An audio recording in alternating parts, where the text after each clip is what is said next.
Bismillahirrahmanirrahim. Assalamualaikum warahmatullahi wabarakatuh. Alhamdulillahirabbil alamin. Wa nusalli wa nusallim wa nusallim ala mabu'uthi rahmatan lil alamin. Nabiyyina Muhammadin wa ala alihi wa ashabihi ajma'in. Amma ba'd. Bapak dan teman-teman para hadirin yang sudah berkenan hadir pada malam ini, kita meminta kepada Allah Subhanahu wa taala mudah-mudahan Allah Jalla fi'ula mencatat kehadiran kita bersamaan pada malam ini sebagai salah satu daripada rangkaian ubudiyah kepadanya. Kita bersama mengulang dan membahas hal-hal yang penting terkait urusan agama Allah Subhanahu wa taala. Dan kali ini kita akan mengangkat satu topik pembahasan.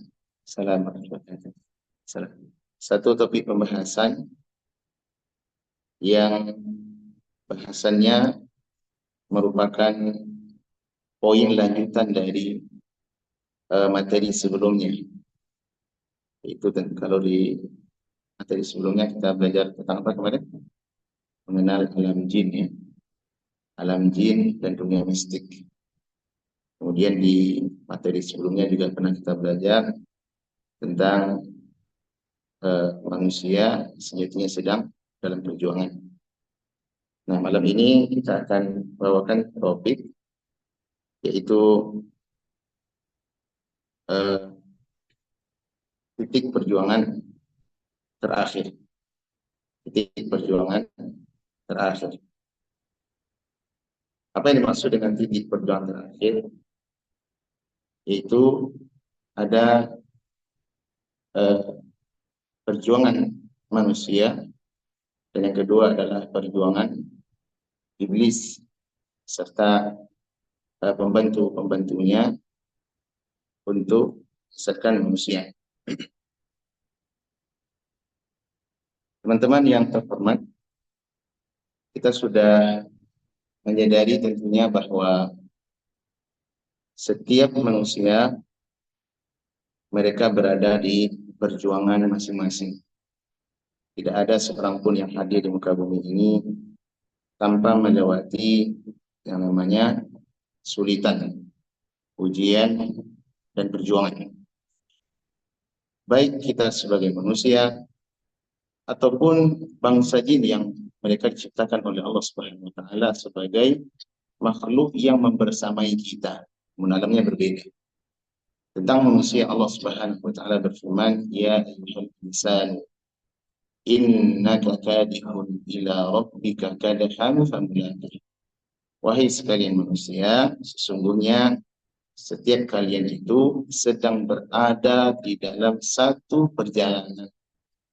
Perjalanan yang menyulitkan, perjalanan yang banyak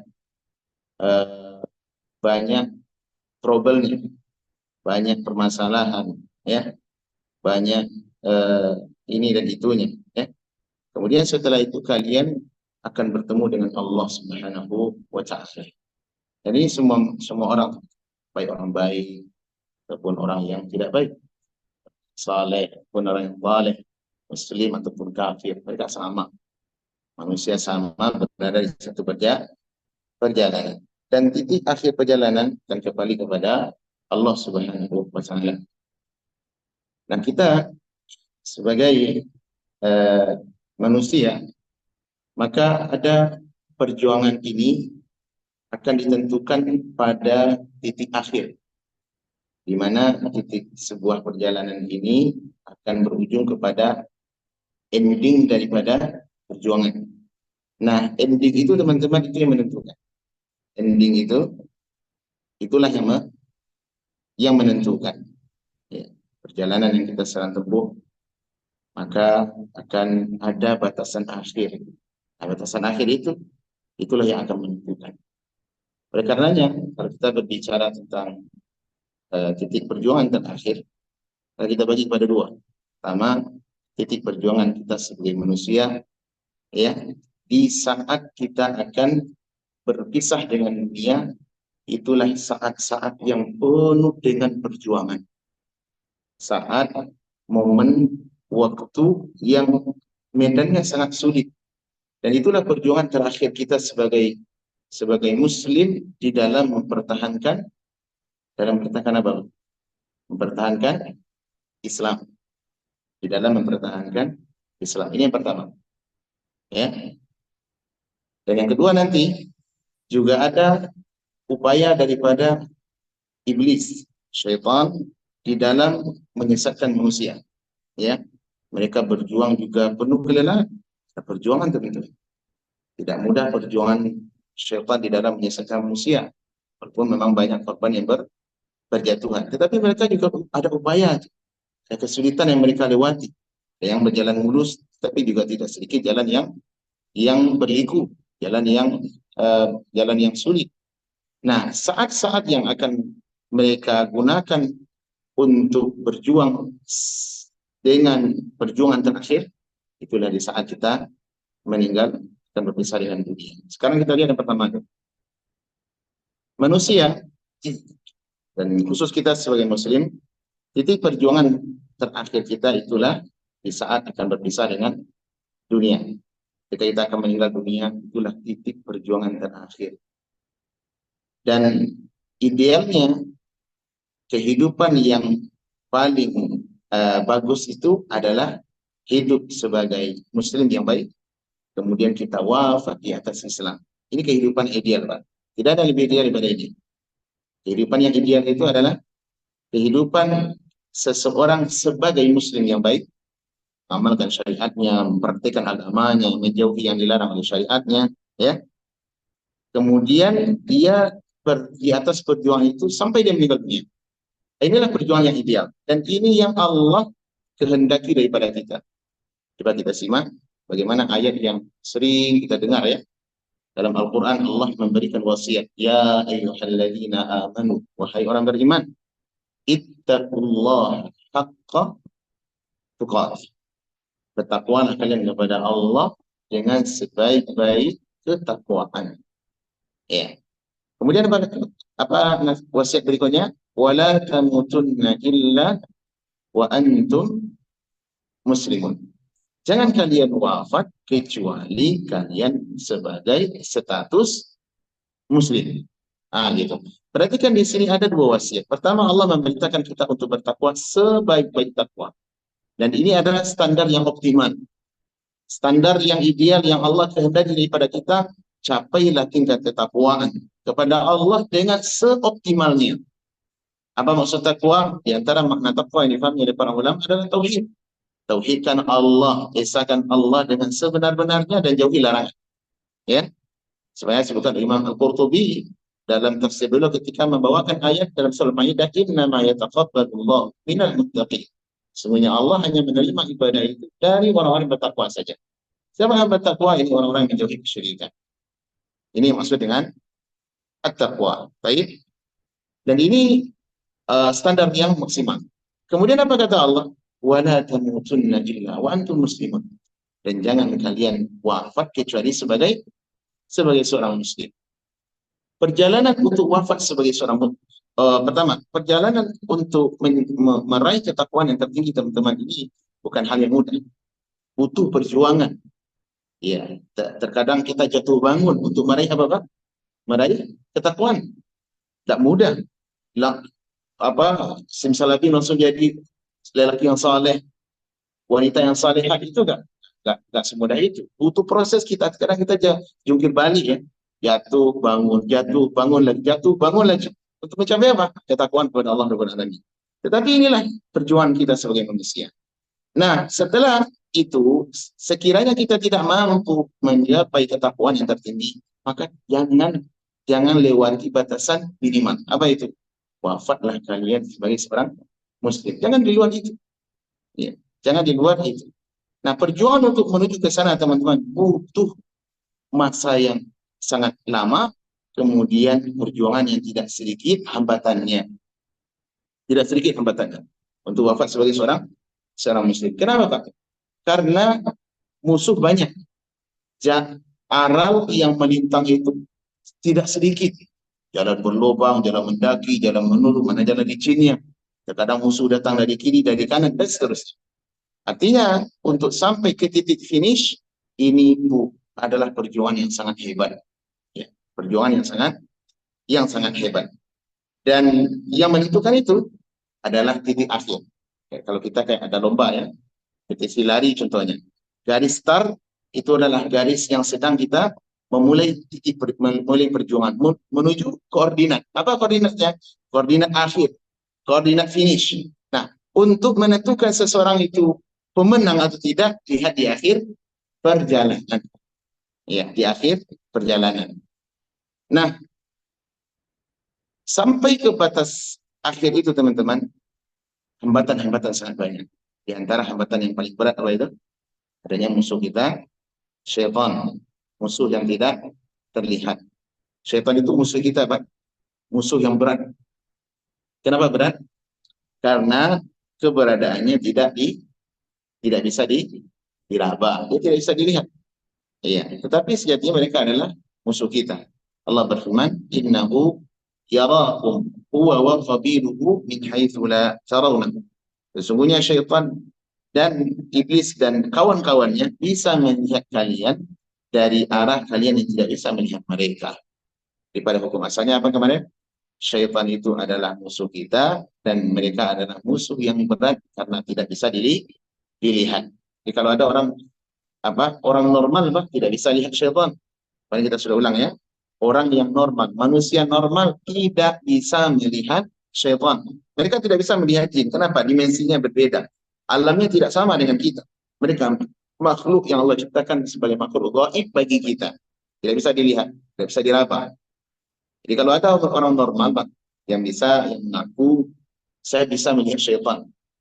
Saya sering mendapatkan penampakan. Ya. Atau yang bahasa lain sering dikenal dengan istilah indigo ya. Orang yang punya indera keenam. Ada Pak? Indigo. Ya. Indigo Pak ya istilahnya.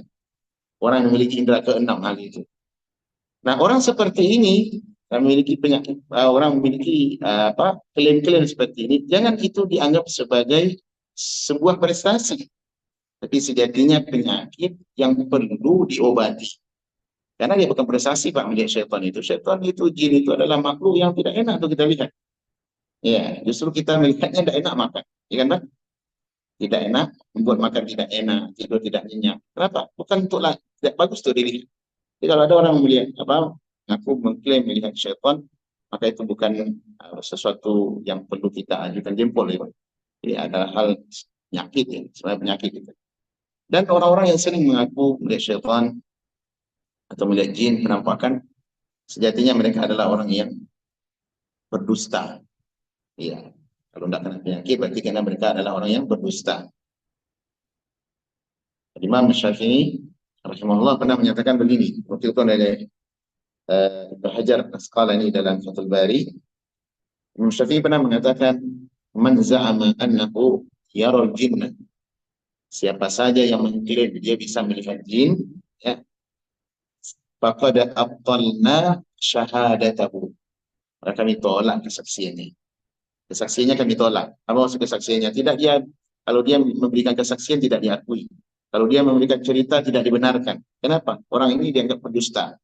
Illa an yakuna nabiyyan. Kecuali seorang nabi. Kalau nabi bisa melihat syaitan, bisa melihat jin. Adapun kita manusia normal tidak bisa. Ya. Nah, syaitan ini mereka akan berusaha untuk apa? Untuk menyesatkan manusia sampai titik perjuangan terakhir. Nah, saat kita perjuangan terakhir kita sebagai muslim Pak, ketika akan meninggal dunia, inilah saat yang sangat menentukan. Sebenarnya dalam hadis, innamal a'malu bil khawatim. Ukuran standar daripada kesuksesan itu dinilai daripada amal terakhir. Apakah dia bisa mempertahankan Islam ketika dia meninggal dunia atau tidak? Maka ini saat yang sangat menentukan. Ya, berapa banyak orang yang awalnya bagus, tapi justru di pertengahan jalan kakinya tergelincir. Mungkin tidak tuh Pak? Mungkin saja. Allah berfirman dalam Al-Quran, "Fatazilla qadamu ba'da thubutiha." Bisa-bisa saja telapak kaki yang begitu kokoh sebelumnya, ya, tiba-tiba tergelincir. Kenapa Pak? Karena derasnya ombak dan kencangnya badai yang menerpa. Demikianlah kehidupan. Iya. Betapa banyak di antara manusia mereka awalnya muslim, tapi matinya itu di atas apa? Di atas kekufuran. Mantan muslim. Iya. Bukan mantan kafir, Pak. Tapi mantan muslim. Mana yang bagus? Mantan Islam, mantan muslim atau mantan kafir? Mana yang bagus, Pak? Mantan kafir bagus. Walaupun ada kata kafirnya, tapi diawali dengan mantan. Ya. Ex kafir. Bukan kafir lagi, itu sekarang sudah sebagai muslim dia. Dan inilah kehidupan. Ada orang yang baik, tapi matinya di atas kejelekan. Waliyadzubillah. Tapi juga tidak sedikit orang yang kehidupannya diwarnai dengan berbagai bentuk kezaliman dan kefasikan, maksiat. Tapi justru happy ending. Ya, usianya berujung dengan apa? Dengan warna ketaatan. Wafat sebagai muslim, wafat sebagai seorang yang saleh dan seterusnya. Nah, oleh karenanya perjuangan terakhir ini itulah perjuangan manusia ketika mereka mempertahankan iman di detik-detik sakaratul maut, ya, ketika ruh akan berpisah dengan badannya. Nah, perjuangan itu teman-teman, perjuangan yang tidak mudah. Ya. Kalau sekiranya seseorang sukses, maka beruntung dia. Nabi SAW pernah memberikan pesan dalam hadis yang sahih, "Man kana akhiru kalamihi la ilaha illallah dakhala al-jannah." Siapa saja yang akhir ucapannya ketika akan meninggal dunia la ilaha illallah, maka dia akan dijamin untuk masuk surga. Tapi untuk mengucapkan itu kan tidak mudah. Orang yang sedang berada di titik perjuangan itu adalah titik yang sangat mengerikan. Ya. Yang disebut dengan sakarat, sakaratul maut. Apa arti sakarat, Pak? Sakarat itu artinya mabuk. Orang yang sedang berada tidak di titik normal, gitu. Susah, sulit, ya. Itu saat-saat yang menegangkan. Dan ketika ruh akan berpisah dengan jasad, ya, itu juga dijadikan oleh Allah Subhanahu wa taala sebagai waktu di mana pandangan mata menjadi tajam. Menjadi apa? Menjadi tajam. Hal-hal yang selama ini bagi kita gaib, tapi di saat itu bisa menjadi sesuatu yang tidak gaib lagi. Apa itu? Waktu ghargharah. Apa itu waktu ghargharah? Kata para ulama, saat ruh akan berpisah dengan jasad, dan ketika sampai di kerongkongan, itulah saat-saat yang sulit dan perkara gaib dinampakkan. Apa perkara yang dinampakkan, Pak? Satu, para malaikat terlihat. Yang kedua, syaitan pun datang untuk memberikan tekanan-tekanan agar kita mengikuti kekufuran. Kemudian yang ketiga, di saat itu seseorang akan yakin inilah kematian bagi saya. Dan yang keempat, tidak ada lagi kesempatan untuk pulang ke dunia. Ini saat sulit apa tidak, Pak? Saat yang sulit sekali. Bagaimana kita memutuskan sesuatu? Nah, di saat ini tidak ada yang akan membackup kita kecuali Allah Subhanahu wa taala. Allah yang akan memberikan pertolongan kepada kita. Bagaimana pertolongan itu bisa diraih? Tentu dimulai dengan apa? Dengan gaya hidup selama kita di dunia. Orang memiliki gaya hidup baik, teman-teman, maka insya Allah mereka akan mendapatkan titik perjuangan yang menyenangkan. Ya, akhir ending kehidupannya adalah baik. Tapi kalau gaya hidupnya, style of life-nya justru berada dalam glamor, berada dalam kelalaian, berada dalam keadaan syahwat, cinta dunia berlebihan sehingga melalaikan kebenaran, maka orang seperti ini, ya billah, biasanya sering tergelincir. Kapan? Di saat garis finish daripada kehidupan. Nah, gitu, Pak. Ya. Mereka sering tergelincir di saat akhir daripada perjuangan. Oleh karenanya ada nasihat yang bagus juga dari Al-Imam Ibnu Katsir rahimahullah. Beliau pernah mengatakan, man asya ala syai'in mata alaih. Siapa yang hidup di atas suatu kebiasaan, maka biasanya Allah wafatkan dia di atas kebiasaan itu. Ya, benar berarti tidak? Orang yang biasa gaya hidupnya seperti itu, ya, dan tidak ada perubahan, tidak diselingi, tetap di atas kebiasaan itu, biasanya dia wafat di atas kebiasaannya. Ada seorang yang rajin menjaga ibadah, muslim yang bertauhid kepada Allah, mereka mencintai sunnah Nabi-Nya SAW, berupaya semaksimal mungkin sesuai kemampuan yang Allah berikan kepadanya. Kemudian menjaga salat berjamaah, ya. Justru Allah Subhanahu wa taala wafatkan dia di atas jalan itu. Ya. Kalau kita lihat sering video-video atau informasi berita-berita seorang muslim wafat kapan? Dalam sujudnya. Salat berjamaah. Sujud terakhir dari salat berjamaah, imam bangkit, dia tidak bangkit. Ternyata ruhnya sudah kembali kepada Allah Rabbul Alamin. Kenapa Pak? Kebiasaannya. Kebiasaannya. Ada orang yang wafat dalam keadaan apa? Dalam keadaan berdakwah. Ya, keadaan berdakwah, memberikan ilmu, pencerahan kepada umat. Akhirnya itulah kebiasaannya. Dan yang kita tahu dia adalah tidak mensucikan siapapun di hadapan Allah SWT, tapi secara zahir kita tahu dia adalah dai yang saleh. Dai yang ikhlas dalam beribadah, dalam berdakwah kepada Allah SWT. Akhirnya Allah wafatkan dia apa? Di jalan dakwah. Ya. Demikian pula sebaliknya, ada orang yang kebiasaannya hidup dalam glamor. Biasa judi, maksiat, mabuk, ya biasa wafat di atas itu juga Pak. Dan dia tidak menyelingi dengan satupun kebaikan. Ya. Dia menganggap baik sebuah perbuatan maksiat. Akhirnya apa? Mati dalam keadaan menunggak, minum bir. Dan ini banyak kisah-kisah seperti ini teman-teman. Banyak sekali. Jangankan di masa kita, dalam pelataran sejarah, buku-buku tarikh yang disebutkan oleh para ulama, banyak kisah-kisah seperti ini. Banyak kali kisah-kisah seperti ini. Wafat di atas apa? Di atas kebaikan atau di atas kemaksiatan. Dan saya sudah pernah mengumpulkan dalam buku Selamat Datang Kematian, ya, yang kita bahas sebelumnya di masjid ini beberapa kali pertemuan.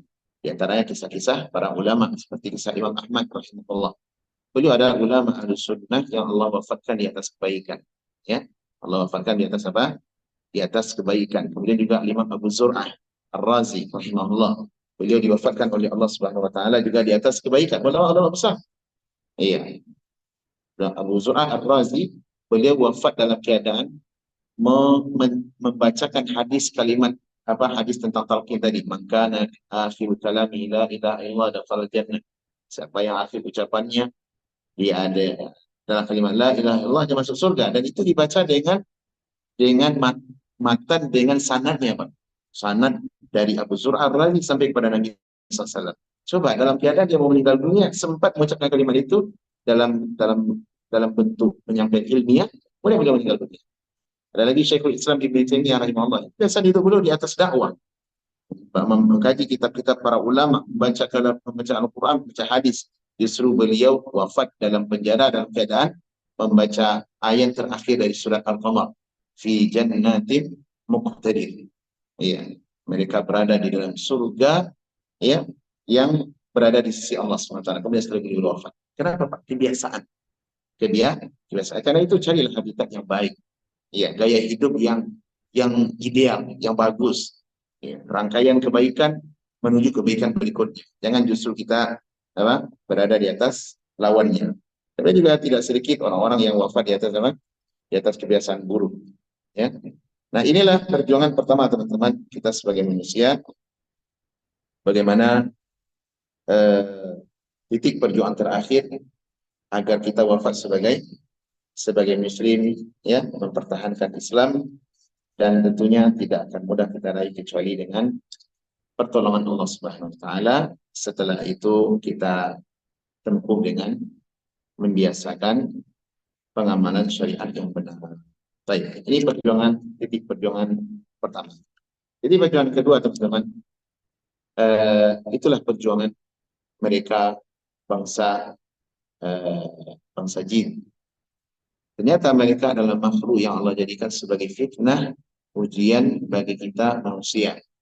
Ya, Allah berfirman, Inna syaitana lakum aduwwun fattakhiduhu aduwwan. Sesungguhnya syaitan itu bagi kalian wahai manusia, posisinya adalah musuh. Maka jadikanlah syaitan itu sebagai musuh. Jangan jadikan dia sebagai teman. Dan permusuhan syaitan itu teman-teman sudah dimulai dari semenjak turunnya Nabi Adam alaihissalam dari surga. Itu janji sudah ditorehkan oleh syaitan. Ya, Allah berfirman mengisahkan tentang perkataan syaitan dalam Quran, "Tsumma la'atiyannahum min baini aydihim wa min khalfihim wa an aymanihim wa an syama'ilihim." Dan aku akan benar-benar mendatangi manusia Adam itu, wahai Rabb, wahai Allah, dari arah belakang, depan, kiri, kanan. Wala tajidu aktsarahum syakirin. Dan kali engkau tidak akan mendapatkan banyak manusia itu sebagai orang bersyukur. Di antara makna syukur adalah tauhid. Banyak manusia itu tidak bertauhid, artinya banyak orang yang berada di atas jalan tol kekufuran. Mereka tidak berada di atas kebenaran. Itu banyak, Pak.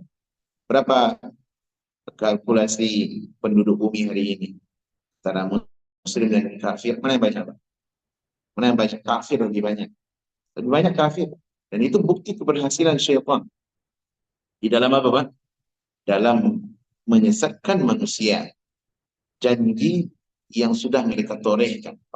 Dia juga pernah berkata sebagai dalam surat Sabah, walaqad saddaqa. Ya, coba kita lihat ayatnya. Dalam surat As-Sabah ayat yang ke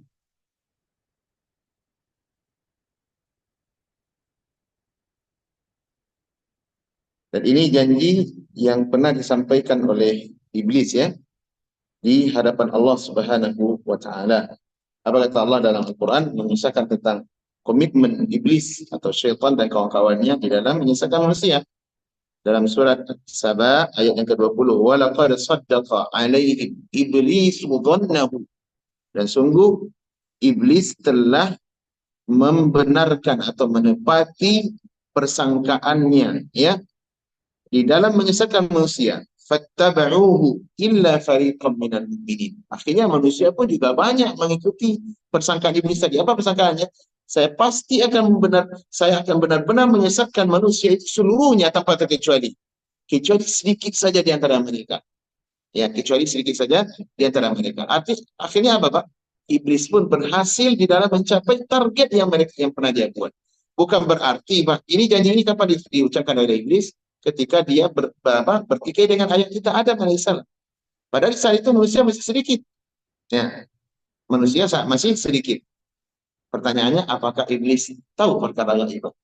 Tidak, iblis tidak tahu perkara gaib. Ini adalah persangkaan. Namun persangkaan itu benar-benar diupayakan dengan perjuangan besar oleh iblis dan bala tentaranya. Akhirnya apa? Kita berhasil. Banyak manusia yang berjatuhan di dalam mengikuti rangkaian jalan daripada iblis. Nah, tentang produk dan jalan-jalan kesesatan yang diajarkan oleh iblis, teman-teman, sangatlah banyak. Puncaknya adalah kekufuran. Kufuran, kemunafikan, i'tiqad, kesyirikan, itu puncaknya. Kemudian baru turunan-turunan setelah itu. Untuk lebih komplitnya, ada para ulama banyak menyusun buku-buku tentang khusus ya, tentang bagaimana makar iblis. Di antara yang bagus itu adalah karya Al-Imam Ibnu Jauzi rahimahullah. Al-Imam Ibnu Jauzi beliau punya buku namanya Talbisu Iblis. Talbisu Iblis artinya makar atau propaganda iblis. Gitu. Dan itu buku bagus sekali, satu jilid. Ya, sudah ada terjemahannya. Di mana iblis itu, setan dan kawan-kawannya sangat pandai di dalam apa? Di dalam menjatuhkan, menyesatkan manusia sesuai latar belakang mereka. Sesuai background masing-masing. Orang kaya tidak sama cara iblis menyesatkannya dengan orang miskin. Orang yang berilmu tidak sama cara iblis menyesatkan dengan orang yang bodoh. Orang yang berpangkat dengan orang yang biasa, rakyat biasa, itu tidak sama cara iblis menyesatkan. Ya. Dan inilah gaya yang disebutkan oleh Al-Imam Ibnu Jauzi rahimahullah dalam kitab beliau Talbis Iblis. Ada juga buku yang bagus, ya, yang ditulis oleh Imam Ibnu Al-Qayyim rahimahullah. Bagaimana makar-makar iblis itu, ya, di dalam menyesatkan manusia, Nah, teman-teman yang terhormat, mari kita simak bagaimana perjuangan syaitan di dalam menyesatkan manusia. Allah Subhanahu wa taala telah sebutkan di dalam Al-Qur'an Karim. Kita simak penuturan Allah di dalam surat Al-Mu'minun ayat 98 dan 99. Ayat 98, 99. Apa kata Allah SWT? Wa qul, dan katakanlah Muhammad, Rabbi a'udzubika min hamazati syayatin. Aku berlindung kepada Engkau ya Allah daripada kejahatan dan gangguan syaitan. Daripada kejahatan dan gangguan syaitan. Wa a'udzubika Rabbi an yahdurun. Dan aku berlindung kepada Engkau daripada makar syaitan ketika dia hadir dalam semua urusan. Baik.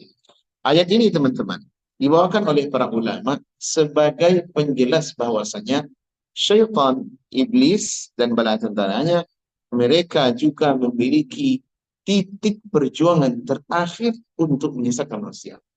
Karena perjuangan iblis menyesatkan manusia itu siang malam, tentunya. Mereka berusaha untuk merusak kehidupan manusia siang dan malam. Mereka tidak pernah berhenti. Tidak ada kata istirahat bagi mereka untuk menyelesaikan kita manusia setiap saat. Tetapi ada titik terakhir yang mereka tidak akan sia-siakan. Mereka akan berjibaku mengerahkan seluruh tenaga dan kekuatan untuk menyelesaikan kita. Kapan itu, Pak? Ketika kita berpisah, ketika seseorang berada di sakaratul maut. Inilah momen yang sangat ditunggu oleh iblis dan bala tentaranya. Untuk apa? Untuk merusak manusia. Apa sebabnya, Pak? Kenapa? Karena alasannya adalah karena momen atau saat-saat sakaratul maut itulah momen yang sangat atau titik yang sangat lemah bagi kita sebagai manusia. Titik yang sangat lemah. Kenapa? Karena kita akan berpisah dengan dunia. Ruh kita akan berpisah dengan jasad, di mana sakitnya luar biasa. Dan itu tidak akan ada lagi kesempatan kita untuk Untuk mengelak. Kalaulah bukan karena pertolongan Allah Subhanahu wa taala, maka banyak orang yang mati dalam keadaan tersesat. Berikutnya datang penjelasan ayat ini dibawakan oleh Al-Imam Ibnu Katsir rahimahullah di dalam tafsir beliau, di mana Nabi Shallallahu Alaihi Wasallam, hadis ini hadis yang sahih, ya, bahkan dikeluarkan oleh Imam Abu Dawud dan Nasa'i dan yang lainnya, dari sahabat Abu Yasar, juga ada dan lain dari Ka'ab bin Amr radhiyallahu anhu, bahwasanya Nabi Shallallahu Alaihi Wasallam berlindung kepada Allah dengan doa. Apa doa yang beliau baca? Allahumma inni a'udzubika an yatakhabbatani syaitanu 'indal maut.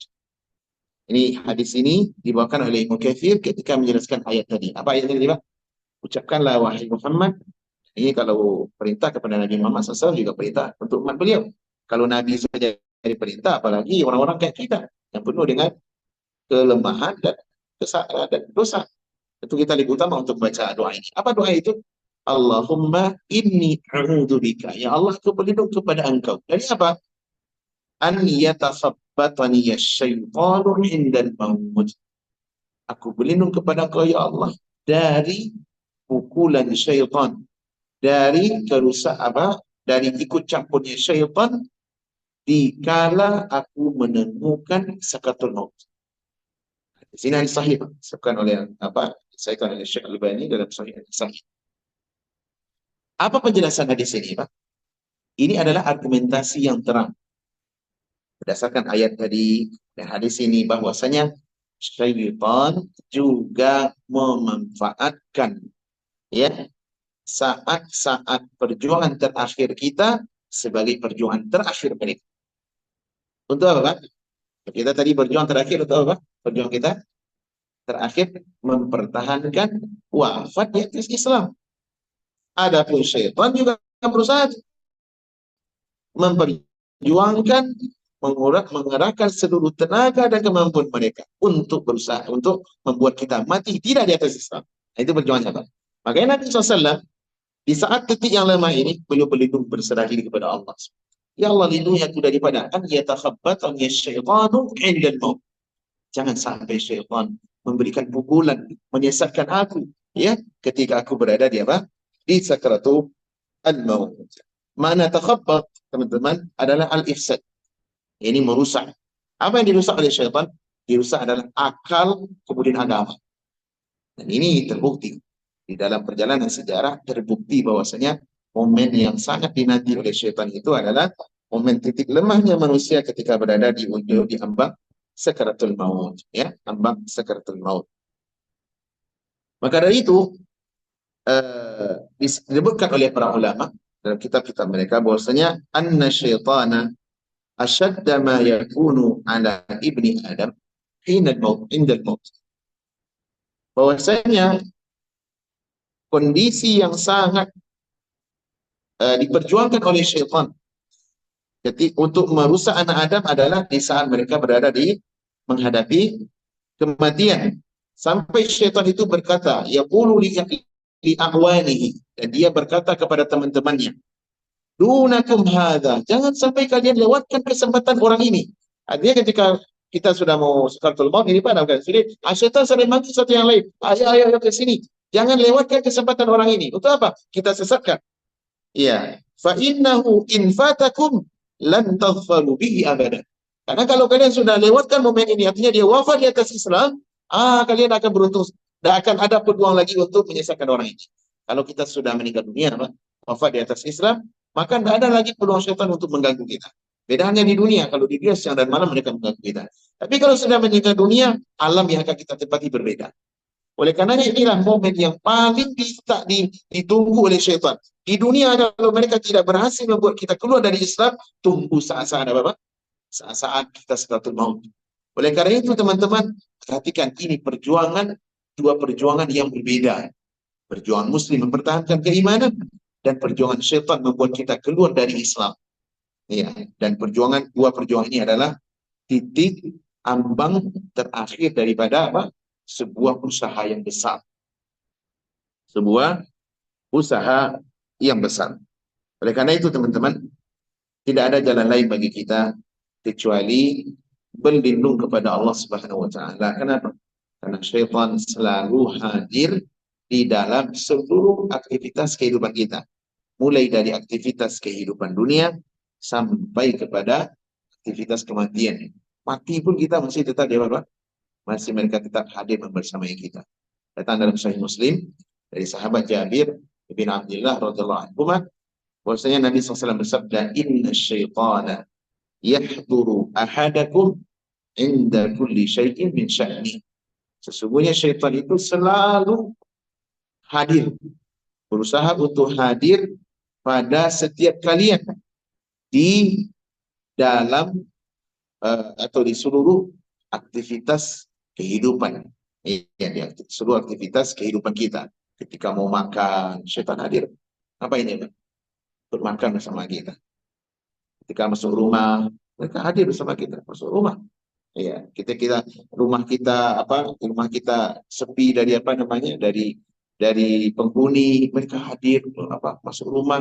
Kemudian kalau ada slot, mereka akan tidur bersama di rumah kita. Iya, maka dari itu penghalang syaitan untuk membersamai kita adalah mengingat Allah Subhanahu wa taala, membaca nama-nama Allah dan doa-doa yang diajarkan oleh Nabi sallallahu alaihi wasallam. Datang juga dalam Sahih Muslim, Nabi pernah memberikan pesan bahwasanya apabila idza dakhala rajulu baitahu falam yadhkarillah. Ya, apabila seseorang masuk ke dalam rumahnya dan lupa mengingat Allah, tidak masuk rumah, masuk saja buka pintu, masuk saja tanpa mengucapkan bismillah, maka syaitan akan memanggil kawan-kawannya ke sini, ke sini, ke sini. Ya, di sini ada tempat mabit, tempat tidur kita malam ini. Baik. Kemudian ketika makanan dihidangkan, lalu seseorang tidak menyebut nama Allah SWT, maka syaitan berkata, di rumah ini ada asya bagi kita, ada makan malam, ya, ada dinner, apa bersama makan malam apa kita? Dinner, ada dinner malam ini bagi kita. Artinya dia akan ikut makan bersama kita. Lah ini kan nasinya tidak nampak Pak Ustaz. Ya, tampaknya saya tidak nampak. Memang tidak nampak, akan tetapi ada hal bagian yang yang diambil dari syaitan dari makanan kita. Ya. Ada bagian yang diambil oleh syaitan dari makanan kita. Tapi ketika seseorang Muslim masuk rumah, mempraktekkan adab-adab yang dibawakan oleh Nabi SAW, baca Bismillah, kemudian ketika makan membaca Bismillah, maka syaitan tadi akan berteriak sekencang-kencangnya. Apa katanya? La mabita lakum wala asya. Wahai pasukan syaitan. Coba katanya. Wahai pasukanku, personilku, tidak ada jatah mabit, tidak ada jatah malam ini tempat tidur, dan tidak pula ada jatah makan malam bagi kita di rumah ini. Kenapa? Dengan Allah Subhanahu wa taala. Ini pentingnya teman-teman. Termasuk juga dalam keadaan berhubungan suami istri. Juga datang hadis yang menjelaskan tentang itu. Ketika seorang suami istri lupa menyebut nama Allah SWT berhubungan badan, maka syaitan ikut nimbrung di sana. Ya, ikut nimbrung di sana. Kemudian ketika seseorang melepaskan pakaian, masuk kamar mandi, ya, lupa mengingat Allah, maka auratnya akan dilihat oleh syaitan.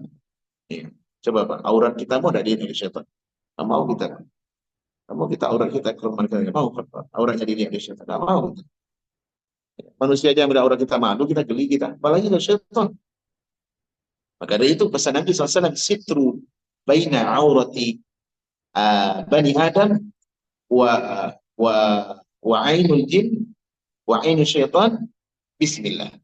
Atau kama qala sallallahu.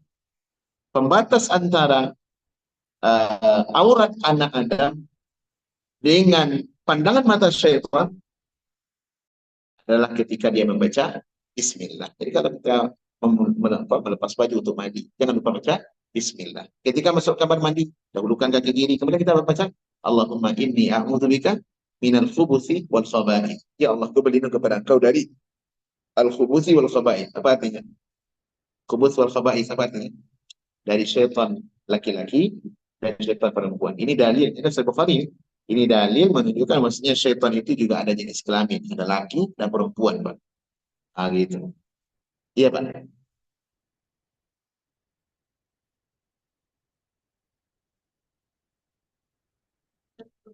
Oh, mereka satu bangsa itu. Bangsanya namanya jin. Bangsanya jin. Itu bangsanya adalah jin. Adapun yang membangkang itu dahulu iblis namanya. Nah, iblis ini karena dia membangkang, dia memiliki dendam. Ya, memiliki dendam. Semua yang ikut kepada iblis itu disebut dengan syaitan. Disebut dengan syaitan. Makanya jin itu nama bangsa. Kita sudah sebut di materi sebelumnya bahwasanya jin ada yang muslim, ada yang kafir. Nah, katakanlah kepala suku lah ya, Syekhul Qabilahnya, kepala sukunya itu yang paling dihargai, yang paling petingginya gitu kan, iblis namanya. Yang itu yang awal paling tua dahulu yang bangkang kepada Allah SWT. Nah, followernya, personil-personilnya, tentara-tentaranya, jin di iblis itu namanya syaitan. Jadi jin itu nama bangsa. Oleh karenanya ketika seseorang masuk kakus ke kamar mandi, dia mendahulukan kaki kiri dan membaca Allahumma inni a'udzubika minal khubuthi wal khaba'ith. Ya, aku berlindung kepada Engkau ya Allah dari kejahatan syaitan laki-laki dan kejahatan syaitan perempuan. Dalil menunjukkan syaitan itu juga berjenis kelamin. Maka Allah akan menjaga dia dari dari kejahatan syaitan selama berada di kamar mandi. Tapi kalau lupa baca ini, Pak, buka baju, lupa baca bismillah, lupa baca doa tadi, maka auratnya akan dilihat oleh oleh syaitan. Ya, coba bayangkan kalau syaitannya nakal, Pak. Syaitan nakal gimana sih? Geli kita, naudzubillah. Oleh karena itu, syaitan selalu hadir di setiap keadaan, di setiap aktivitas kehidupan kita. Sampai titik terakhir perjuangan, yaitu momen yang sangat lemah yang mereka tunggu ketika ruh berpisah dengan jasad. Wallahu ta'ala alam, inilah dua perjuangan, ya, ambang perjuangan terakhir. Perjuangan kita sebagai manusia mempertahankan iman dan perjuangan syaitan, ya, di dalam mengeluarkan kita dari wilayah Islam dan keimanan. Semoga Allah SWT menjaga saya dan kita semua dari makar dan budaya syaitan sampai kita berpulang kepada Allah SWT di atas jalan yang benar sebagai muslim, ya, yang bertauhid kepada Allah Rabbul Alamin. Karena perjalanan menuju Allah, teman-teman, sangatlah panjang dan perjuangan kita sangat berat. Adapun usaha kita begitu sedikit, ya, begitu sedikit sekali. Ya, ada pesan yang bagus dari Syekh Albani rahimahullah, ya, at-tariqu ilallahi tawilun. Jalan menuju Allah itu sangat panjang, sangat panjang. Wa nahnu namdi fihi kasulahfah. Adapun kita berjalan di atas jalan itu tersiap-siap bagaikan kura-kura. Tahu kura-kura apa? Kura-kura itu jalannya cepat makin kencang. Pelan sekali jalannya, pelan-pelan. Itulah jalan kita menuju Allah SWT. Lemas, tidak semangat, kadang hadir salat berjamaah, kadang tidak. Kadang hadir mengaji, kadang tidak. Kadang ada baca Quran, kadang tidak. Kadang semangat, kadang berbuat maksiat. Jadi seperti itu keadaan manusia. Iya. Tetapi ingat kata pesan beliau Syekh Albani rahimahullah, wa laisal ghaya an-nasila ila nihayatit tariq. Bukanlah suatu hal yang urgen untuk kita sampai di penghujung jalan. Penghujung jalan menuju Allah itu sangat panjang sekali. Tetapi wal ghayah an-namu ta'ala tariq. Yang paling penting sekali adalah, yang paling prinsip yang kita harus pegang adalah bagaimana kita wafat di atas jalan Islam. Jangan sampai salah jalan. Nah, gitu. Demikian, semoga bermanfaat. Pada sisa waktu kita buka untuk soal jawab. Semoga menjadi pelajaran sehat dan renungan bagi saya serta kita semua. Wallahu taala a'lam bishawab. Baik, ada pertanyaan teman-teman? Silakan.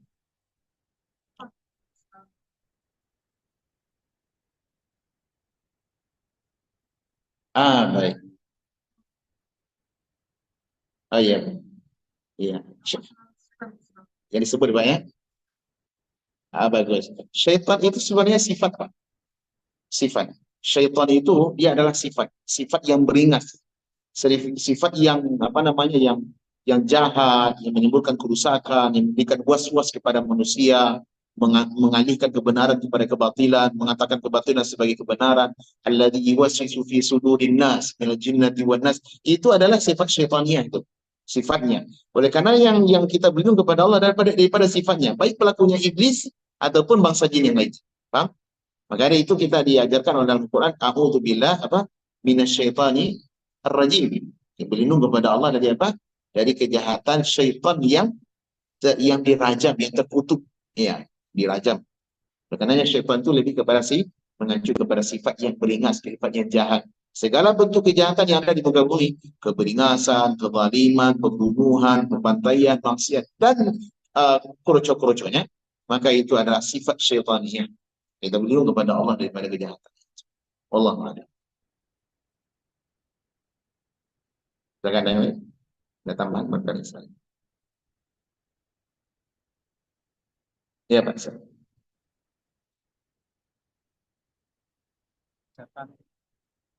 Saat Sakaratul Maut yang sebenarnya setan tersebut. Oh iya, apa yang diucapkan ya? Kalau riwayat ada Pak, ada beberapa riwayat ya yang dibawakan oleh para ulama. Di antaranya Imam Al-Qurtubi ya. Imam Al-Qurtubi rahimahullah pernah membawakan suatu riwayat. Ini riwayat seperti ini banyak sebenarnya Pak. Ya, bisa saya sebutkan di sini. Pertanyaan yang bagus ya. Apakah ada riwayat bahwasanya apa sih yang dibisikkan oleh syaitan itu kepada kita? Tentu kita akan mengira langsung ya, walaupun ini pembahasannya ranah gaib, tetapi para ulama memberikan banyak kesaksian apa sih yang dibisikkan oleh syaitan itu. Tentu yang dibisikkan adalah bagaimana manusia keluar dari Islam, kekufuran tentunya. Iya, ada riwayat yang diberikan oleh Imam Al-Imam sebentar saya sebutkan riwayatnya dahulu. Imam Al-Qurtubi dalam kitab beliau At-Tazkirah halaman 30. Setelah membawakan kisah Imam Ahmad tadi, Imam Ahmad rahimahullah, ketika belum mau sakaratul maut itu Pak, Tiba-tiba anaknya Abdullah bin Ahmad, ya Abdullah bin Ahmad membimbing ayahnya tadi, Abdullah bin Imam Ahmad bin Hanbal. Wahai ayahanda, ucapkanlah la ilaha illallah. Ya, afwan. Ini saya ada salah. Ini kisah yang kedua. Kisah yang pertama, Imam Ahmad rahimahullah ketika dia dibawakan diajak oleh anaknya di saat sakaratul maut, tiba-tiba ayahnya tadi mengucapkan la ba'du, la ba'du. Tidak. Belum lagi. Padahal Imam Ahmad sedang sakaratul maut ini, Pak. Sedang keadaan apa? Ihtidhar. Dia akan sebentar lagi beliau akan wafat. Kemudian beliau mengucapkan satu kalimat la ba'du, la ba'du. Setelah itu dia simak sebentar. Tanya oleh anaknya, wah ini anda ucapkan tadi kalimat la ba'du, la ba'du. Apa kata Imam Ahmad rahimahullah? Ya, bahwasanya kata beliau di sini, Imam Ahmad mengatakan inna syaitana qa'imun bihidai, ya a'adun ala anamilihi yaqul, sesungguhnya syaitan tadi datang kepadaku berdiri di samping di bagian di samping kakiku, ya berdiri di samping kakiku sembari dia menggigit jari. Dia gigit jari jemarinya, gigit kencang-kencang gitu, seakan-akan dia seakan-akan dia itu menyesal, begitu sedih dan menyesal pula. Dan dia berkata, ya Ahmad, futtani. Wahai Ahmad, engkau telah selamat daripada. Ini ucapan siapa? Syaitan ketika Imam Ahmad mau meninggal dunia. Apa jawaban Imam Ahmad? Wa ana aqul, dan Imam Ahmad menjawab, la ba'du hatta amut. Tidak. Belum selamat. Saya belum selamat, belum berani menyatakan saya safety, selamat dari makar dan kejahatan tipu dayamu, wahai iblis, wahai syaitan, sampai saya benar-benar berpusah ruh saya dengan jasad. Artinya apa, Pak? Imam Ahmad itu kan, coba lihat, Imam Ahmad adalah ulama Ahlussunnah, ulama Sunni, ahlu tauhid, ulama rujukan seluruh para ulama di dalam ilmu, ya dalam ilmu sunnah dan tauhid. Nah, beliau kalau mau diajak oleh iblis syaitan untuk keluar dari Islam, tidak mungkin. Kenapa? Alhamdulillah dengan pertolongan Allah SWT, kemudian melalui ketabahan Imam Ahmad memegang agama, tidak mungkin beliau dibawa kepada Islam. Imam Ahmad keluar dari Islam, tidak mungkin. Tidak semudah itu bagi jin bagi syaitan untuk menyesatkan Imam Ahmad. Nah, beliau ternyata jin atau syaitan ini masih mengambil kesempatan terendah. Untuk apa? Mengatakan, wahai Ahmad, engkau telah berhasil daripada makarku selama ini. Apa kata Imam Ahmad? Belum. Kenapa? Kalau dikatakan oleh Imam Ahmad, ya saya sekarang sudah berhasil, berarti ada ujub. Dan Imam Ahmad tidak mau beliau melakukan dosa ujub sebelum meninggal dunia. Selama ini dalam ketaatan, tapi justru momen terakhir perjuangannya digunakan untuk apa? Jatuh kepada ujub. Kenapa, Pak? Karena propaganda daripada syaitan tadi. Wahai Imam Ahmad, futtani. Engkau telah selamat dari fitnah. Engkau telah selamat dari Imam Ahmad. Apa katanya? La ba'du hatta amut. Belum sampai saya benar-benar mati. Gitu. Rahimahullah. Ada kisah kedua. Masih di kitab yang sama. Dibawakan oleh Al-Imam Abu Abbas Ahmad Ibn Umar Al-Qurtubi rahimahullah. Suatu kali dia mengatakan, saya pernah menghadiri, saya datang ke sebuah daerah Iskandaria, ya. Iskandaria mungkin daerah Mesir sekarang, ya. Wallahu a'lam, mungkin daerah Islam. Kemudian hadartu akha Syekhina Abi Ja'far Ahmad bin Muhammad Al-Qurtubi di Qurtubah. Ya, wala ahtadir. Dan suatu kali, berarti Iskandaria ini daerah Eropa nampaknya, dan Rusia. Suatu kali saya hadir di detik-detik wafatnya seorang guru teman dari guru kami, Abu Ja'far Al-Qurtubi, di daerah Qurtubah, dan dia sedang dalam keadaan sakaratul maut. Ya, dia pergi bersama gurunya menghadiri jenazah calon mayat, artinya orang yang sedang sakaratul maut yang akan meninggal dunia. Kemudian tiba-tiba orang itu berkata, la. Dia mengatakan tidak. Ya, dia mengucapkan, dikatakan kepada orang tadi, qila lahu qul la ilaha illallah. Wahai fulan, ucapkanlah la ilaha illallah. Dan ini kan ada sunnah, kalau kita di antara adab kita membimbing orang yang akan meninggal dunia, kita bimbing dia dengan ucapan, kita talqinkan dia dengan dua kalimat tauhid, la ilaha illallah. Itu kita bimbing. Setelah dia mengucapkan ucapkan kalimat itu, selama tidak ada ucapan lain, jangan diajak berbicara. Biarkan sampai ruhnya berpisah dengan jasad. Nah, Syekh ini orang alim loh, Bang. Orang alim ini. Ketika dia diajak, wahai Syekh, ucapkanlah la ilaha illallah. Harusnya kan menurut kita diucapkan coba. Tapi justru dia menjawab, la, tidak. Coba ini kan aneh, Pak. Ada kejadian apa ini? Kemudian falamma afaqa, setelah beliau siuman sebentar, dzakarna lahu dzalik. Kami punya itu, wahai Syekh, tadi kenapa engkau mengucapkan apa? Mengucapkan tidak. Seakan-akan engkau menolak mengucapkan kalimat tauhid. Apa kata beliau? Faqal, dia berkata rahimahullah, atani syaitanani an yamini wa an shimali. Sungguh telah datang dua syaitan kepada saya. Kalau kita kata ekor kan mungkin Pak ya. Dia bukan binatang ya. Dua syaitan kepada saya dari arah kanan dan di arah kiri saya. Yaqulu ahaduhuma, yang satu berkata, perhatikan Pak, ini pertanyaan beliau tadi, apa yang diajak oleh syaitan kayak gitu? Yang pertama mengatakan, mut yahudiyan fa innahu khairul adyan. Wahai fulan, matilah di atas agama Yahudi, karena yang agama Yahudi adalah sebaik-baik agama di muka bumi. Itu kata syaitan yang hadir di bagian kanan. Wal akharu yaqul, dan yang kedua juga berkata, syaitan yang kedua, mut nasraniyan fa innahu khairul adyan. Matilah sebagai seorang Nasrani, karena itu adalah sebaik-baik agama di muka bumi. Fakuntu aku dulu, maka aku tolak, aku berkata kepadanya, la, saya tidak mau ucapkan itu. Saya tidak mau mati di atas selain agama Islam. Nah, jadi kisah ini Pak kayaknya menjawab pertanyaan tadi. Apa sih rahasianya? Syaitan itu apa yang diajak kepada kita? Apa kita diajak nobar, terbaring ya Pak? Ya, karena terbaring aja Pak. Ini momen terakhir nih, perjuangan titik ambang terakhir yang mesti dia manfaatkan sekuat tenaga. Kalau lewat ruh berpisah dengan jasad, maka tidak ada lagi kesempatan baginya untuk apa? Menyesatkan kita. Nah, di saat detik-detik ini Pak, tentu yang ditawarkan bukan produk notobaring Pak. Ya, tapi yang diajak adalah kemana? Kepada kebuatan Islam sekaligus. Kalau berhasil, ya mati masuk neraka berjamaah bersama iblis. Nah, inilah kisah-kisah yang disebutkan oleh para ulama di antara kisah-kisah yang sangat banyak. Wallahu a'lam. Ada yang lain? Baik, demikian untuk kelas malam ini. Semoga bermanfaat. Ya, itu pada Pak? Baik. Baik. Demikian, semoga bermanfaat untuk kita semua. Semoga Allah SWT mewafatkan kita di atas Islam sebagai muslim yang baik, dan Allah lindungi kita dari berbagai propaganda, makar para syaitan ya dan kawan-kawannya, sehingga kita bisa selamat hidup di dunia sampai bertemu dengan Allah Azza wa Jalla. Wa sallallahu sallim ala nabiyyina Muhammadin wa ala alihi wa ashabihi ajma'in. Jazakumullahu khairan. Wassalamualaikum warahmatullahi wabarakatuh.